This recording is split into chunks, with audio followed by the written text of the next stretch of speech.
में शुरुआत की है।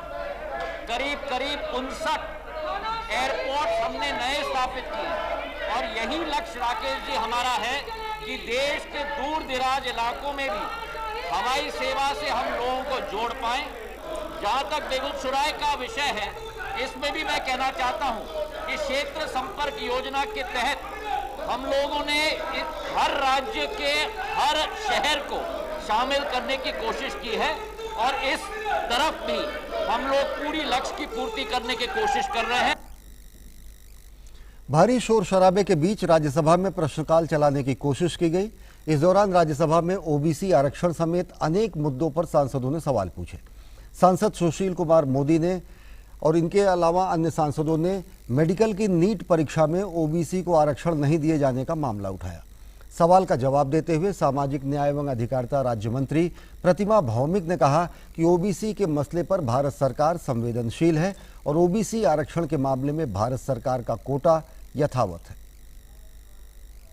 ओबीसी का 20% जो रिजर्वेशन है सेंट्रल कोटा वो बरकरार है। स्टेट का कोटा का क्या है वो स्टेट उसके बारे में सोचेंगे, लेकिन सेंट्रल गवर्नमेंट का जो भी स्थिति है, जो भी कोटा है, सब बरकरार है। बसवराज बोम्मई ने कर्नाटक के मुख्यमंत्री पद की शपथ ली। बेंगलुरु में राजभवन में आयोजित समारोह में राज्यपाल थावरचंद गहलोत ने बसवराज बोम्मई को मुख्यमंत्री पद की शपथ दिलाई। कर्नाटक के पूर्व मुख्यमंत्री एसआर बोम्मई के बेटे बसवराज बोम्मई को कल विधायक दल का नेता चुना गया था। इससे पहले सोमवार को बीएस येदियुरप्पा ने कर्नाटक के मुख्यमंत्री पद से इस्तीफा दे दिया था।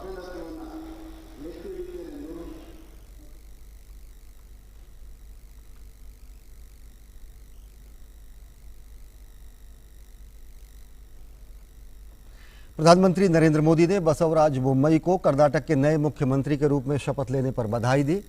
ट्वीट संदेश में प्रधानमंत्री ने कहा, श्री बसवराज बोम्मई को कर्नाटक के मुख्यमंत्री के रूप में शपथ लेने पर बधाई। वह अपने साथ समृद्ध विधायी और प्रशासनिक अनुभव लाए हैं। मुझे विश्वास है कि वो राज्य में हमारी सरकार द्वारा किए गए असाधारण कार्यों को आगे बढ़ाएंगे। फलदायक कार्यकाल के लिए शुभकामनाएं। कर्नाटक के मुख्यमंत्री बसवराज बोम्मई ने आज मुख्यमंत्री पद की शपथ ली। बसवराज बोम्मई कर्नाटक के कद्दावर नेताओं में से एक हैं। डीडी न्यूज़ ने कर्नाटक के मुख्यमंत्री बसवराज बोम्मई से विशेष बातचीत की। कर्नाटक के मुख्यमंत्री ने कहा कि मुझे जो जिम्मेदारी दी गई है उसे मैं पूरी ईमानदारी के साथ निभाने की कोशिश करूंगा। कर्नाटक के 30वें मुख्यमंत्री के तौर पर बसवराज बोम्मई ने आज शपथ ली और बसवराज बोम्मई कर्नाटक में एक प्रभावी नेता हैं और जाना माना चेहरा है। हमारे साथ इस वक्त डीडी न्यूज़ से बात करने के लिए हमारे साथ है। बहुत बहुत शुभकामनाएं आपके लिए बोम्मई जी। सर, जब नामों की लिस्ट चल रही थी, आपका भी नाम था। उस वक्त आप बहुत चुप रहे और हमने नहीं देखा कि आप कहीं कुछ लॉबिंग करते रहे। बहुत ही लो प्रोफाइल मेंटेन किया आपने। अब जबकि आपके सर पर ये ताज आ गया है तो कैसा लग रहा है? हाई प्रोफाइल मेरे आदत में नहीं है।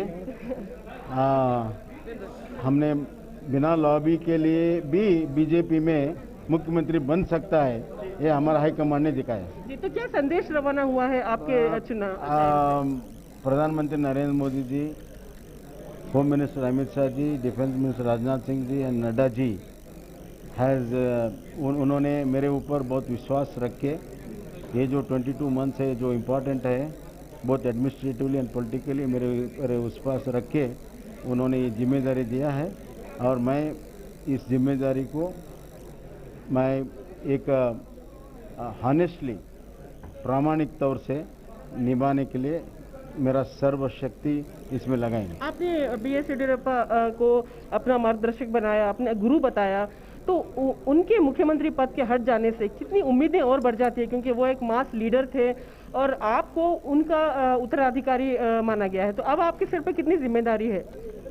मेरे ऊपर बहुत जिम्मेदारी है, खास करके बड़े लीडर येदियुरप्पा जी के होने के बाद जो मैं जिम्मेदारी संभाल रहा हूँ, वो जो उनका जो एक होल्ड था पब्लिक में, वो हिसाब से मेरे ऊपर इतना जिम्मेदारी है कि जब उनके टाइम पे जो अच्छा काम किया है उसको आगे भी लेके जाना है, नया काम भी करना है और मेरा पार्टी को नेक्स्ट इलेक्शन में जीतने का एक पॉलिटिकल जिम्मेदारी भी है। तो बहुत सारी जिम्मेदारी है। तो आपके लिए मैं मार्गदर्शक के तौर पे आप येडियुरप्पा रहेंगे आपके साथ? हाँ, मेरा मेंटर रह के वो हमको सपोर्ट करेंगे हमेशा। फिर आखिरी दो सवाल, अब ये बताइए आपके सामने चुनौतियां क्या क्या हैं? कैबिनेट का पुनर्गठन होगा, फिर बाद एक कोविड और फ्लड के हिसाब से फाइनेंशियल डिसिप्लिन लाना है, एडमिनिस्ट्रेशन डिसिप्लिन लाना है। दूसरा, पॉलिटिकली हमारा पार्टी को तैयार करना है आगे वाले जिला पंचायत, तालुक पंचायत, बाद में 23 इलेक्शन को लड़ने का तैयारी करना। उत्तर कर्नाटक के लिए आप क्या तोहफा लेके आ रहे हैं आज मुख्यमंत्री? उत्तर कर्नाटक के लिए बहुत सारे हमने सोचा है। जो रीजनल इम्बैलेंस है उसको एक बार ख़त्म करने के लिए बहुत तगड़ा प्रोग्राम हम बनाए। डीडी न्यूज़ के द्वारा आप क्या संदेश देना चाहेंगे? डीडी न्यूज़ के लिए मैं पूरा कर्नाटक का जनता को ये कराऊंगा कि एक सशक्त, दक्ष और प्रामाणिक आडಳಿತ जो गरीब के साथ रहेगा, किसान के साथ रहेगा, दीन दलित और बैकवर्ड के लोगों के साथ रहेगा, सबको न्याय करेगा और सबका उन्नति करने के लिए एक कल्याण राज्य बनाने के लिए हमारा सरकार रहेगा। धन्यवाद हमसे बातचीत करने के लिए। थे बसवराज बोम्मई जो सबका साथ और सबके विकास के लिए काम करने के लिए प्रतिबद्ध हैं और कह रहे हैं कि सबके विकास पर जोर देंगे और रीजनल इम्बैलेंस है उसे एड्रेस करने की कोशिश करेंगे। कैमरामैन खादर शरीफ के साथ आयशा खानम, डीडी न्यूज़ बेंगलोर। जम्मू कश्मीर के किश्तवाड़ जिले में बादल फटने की घटना में कम से कम 6 लोगों की मौत हो गई और 30 से 40 लोग लापता बताए जा रहे हैं। एसडीआरएफ और सेना की मदद से बचाव कार्य जारी है। खबरों के मुताबिक 4 जगहों पर बादल फटने से अचानक बाढ़ जैसी स्थिति पैदा हो गई। किश्तवाड़ जिले में होंजार दक्षिण क्षेत्र में भारी बारिश और बादल फटने के कारण आई अचानक बाढ़ में 6 से 8 घर बह गए। हिमाचल प्रदेश में मानसून का कहर जारी है। प्रदेश के अलग अलग हिस्सों में अलग अलग घटनाओं में अब तक 5 लोग मारे गए हैं और 11 लोग लापता हैं। लाहौल घाटी में अनेक स्थानों में बादल फटने से भारी तबाही मची। नालों में बाढ़ आने से उदयपुर केलंग का संपर्क कट गया। इस अचानक आई बाढ़ में जाहलमा नाले का पुल भी बह गया। वहीं लाहौल घाटी में अधिकतर इलाके में संचार व्यवस्था बुरी तरह प्रभावित हुई है और ये ठप है। यातायात भी प्रभावित हुआ है। बीआरओ ने सड़क पर यातायात बहाली का काम देर शाम शुरू कर दिया, लेकिन अचानक तोजिंग नाले में बाढ़ से बीआरओ के एक मजदूर की मौत हो गई। वहीं इसमें 9 लोग अभी भी लापता बताए जा रहे हैं। राहत एवं बचाव कार्य युद्ध स्तर पर जारी है, लेकिन खराब मौसम और बारिश की वजह से दिक्कतें आ रही हैं। जिला प्रशासन ने जिले में आपदा बचाव के लिए एनडीआरएफ के दल को बुलाया है ताकि राहत एवं बचाव कार्य में तेजी लाई जा सके। वहीं मौसम विभाग ने हिमाचल प्रदेश के कई जिलों में भारी से बेहद भारी बारिश की आशंका जताई है। कांगड़ा, मंडी, बिलासपुर और सिरमौर सहित 4 जिलों के लिए रेड अलर्ट जारी किया गया है। इसके अलावा चंबा, कांगड़ा, मंडी, हमीरपुर, बिलासपुर, ऊना, सोलन, सिरमौर और शिमला के लिए आज और कल के लिए ऑरेंज अलर्ट जारी किया गया है। हिमाचल प्रदेश में सोमवार रात से लगातार बारिश हो रही है। शिमला स्थित मौसम विभाग ने भूस्खलन की भी चेतावनी जारी की है। लोगों को नदियों और नालों से दूर रहने की सलाह दी गई है। 1 अगस्त तक पूरे राज्य में खराब मौसम रहने की आशंका है।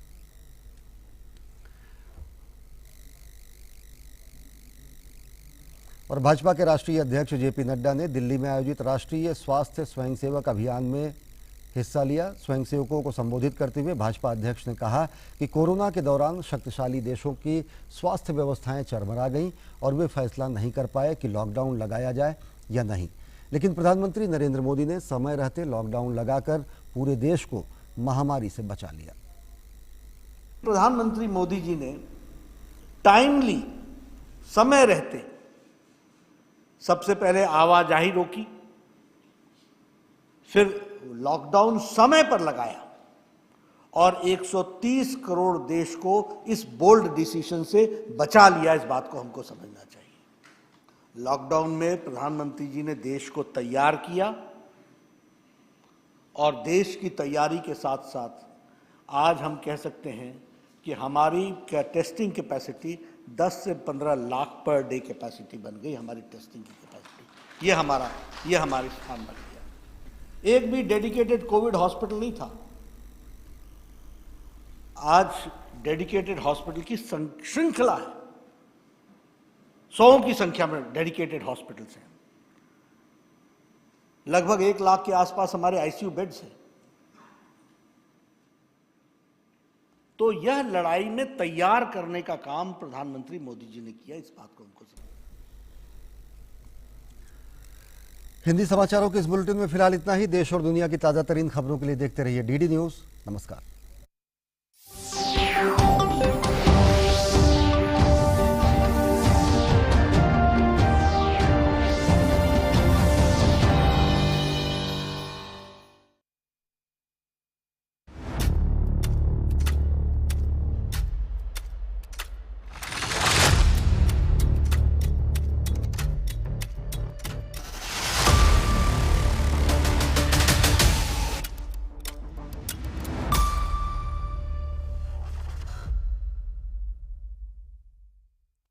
যদি তোর ডাক শুনে কেউ না আসে তবে একলা চলো রে, তবে একলা চলো, একলা চলো, একলা চলো, একলা চলো রে। भारतीय संगीत जगत की ऐसी जानी मानी गायिका जो अपनी अलग आवाज और अलग अंदाज के लिए जानी जाती हैं। जैसे मैं गाती हूँ वैसे दिखती नहीं हूँ, और जैसे दिखती हूँ वैसे गाती नहीं। Music is not my business. Communication is. Also, the song is always bigger than the singer, and a song is a song is a song. I think it's one of the biggest USP, that is being able to carry my Indianness everywhere all the time. चाहे जितने भी channels क्यों न हो दुनिया में, दूरदर्शन जैसे कुछ है ही नहीं।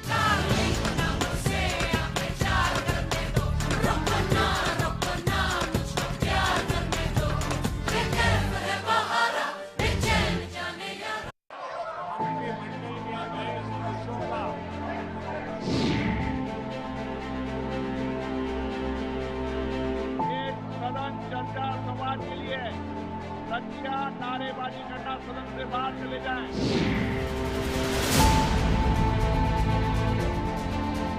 सदन की कार्रवाई 12 बजे तक के लिए स्थगित की जाती है।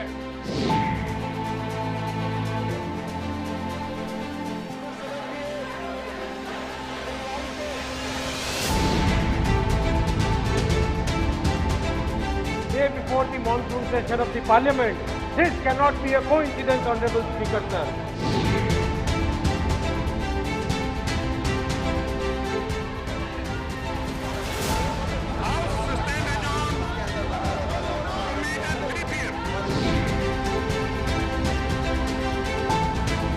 As per Andhra Pradesh Reorganization Act, list of ministers want to be introduced. For an informal discussion last Friday, unfortunately, two of the principal parties refused to come for that also.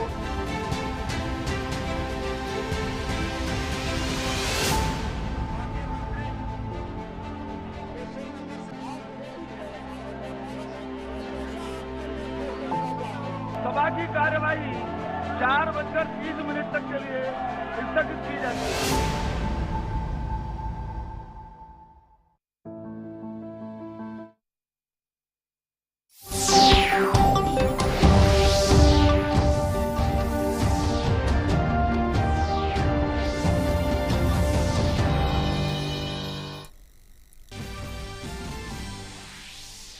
केंद्रीय cabinet के बड़े फैसले, deposit insurance credit guarantee bill को मंजूरी। अब सभी बैंकों में 5 लाख तक की जमा राशि का होगा बीमा। 98.3% जमाकर्ता इसके दायरे में आएंगे। LLP के जरिए ईज ऑफ डूइंग बिजनेस को बढ़ावा मिलेगा। रक्षा मंत्री राजनाथ सिंह SCO के रक्षा मंत्रियों की बैठक में उन्होंने लिया हिस्सा। कहा, आतंकवाद दुनिया की शांति और सुरक्षा के लिए सबसे गंभीर खतरा। बैठक से इतर राजनाथ सिंह ने अपने बेलारूसी समकक्ष से की मुलाकात। दुशांबे में सोमोनी मेमोरियल पर अर्पित की श्रद्धांजलि।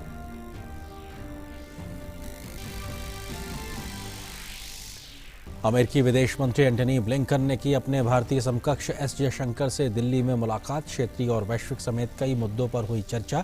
संयुक्त बयान में दोनों देशों ने कोरोना महामारी से लड़ने की जताई प्रतिबद्धता, आपूर्ति चेन को खुले रखने और टीका उत्पादन बढ़ाने और यात्राओं की बहाली पर दिया गया जोर।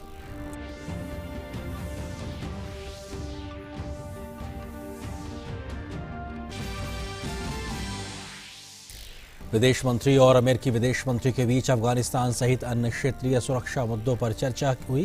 विदेश मंत्री ने कहा, दुनिया एक स्वतंत्र, संप्रभु, लोकतांत्रिक और स्थिर अफगानिस्तान देखने की कामना करती है। अमेरिकी विदेश मंत्री ने कहा, शांतिपूर्ण, सुरक्षित और स्थिर अफगानिस्तान में भारत और अमेरिका की गहरी रुचि। अमेरिकी अफगानिस्तान के पुनर्निर्माण में करता रहेगा सहयोग। कथित पेगासुस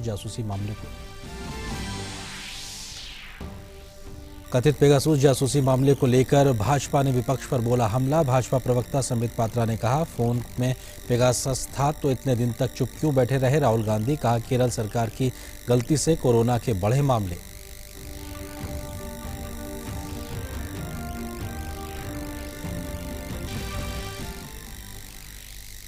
संसद के मानसून सत्र के 7वें दिन राज्यसभा की कार्रवाई विपक्ष के हंगामे के कारण बाधित। दोनों सदन कल तक के लिए स्थगित। राज्यसभा से किशोर न्याय बालकों की देखरेख और संरक्षण संशोधन विधेयक पास। दिवाला और शोधन अक्षमता संहिता संशोधन विधेयक लोकसभा से पारित।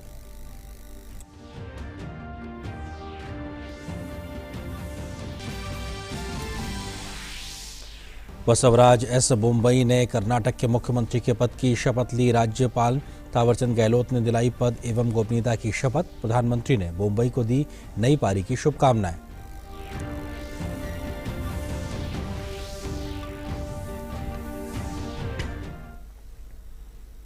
नमस्कार, आप देख रहे हैं डीडी न्यूज। अब तक के समाचारों के साथ मैं हूं आपके साथ आरेंद्र। खबरों पर डालते हैं विस्तार से नजर।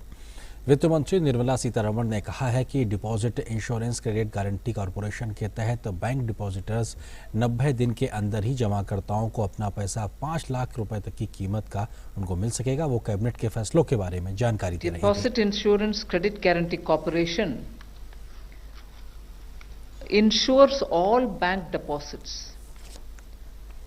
such as savings or fixed or current deposit or recurring deposits. All of them are insured. And it covers all commercial banks. So whether they are private or public sector banks, they are all normally covered. And even foreign bank branches are covered, that which is in India. Local area banks, regional rural banks, cooperative banks, small finance banks, all of them are payment banks, or normally all of them are insured. Now, each depositor's deposit in a bank are insured up to maximum of 5 lakh in each bank for both principal and interest.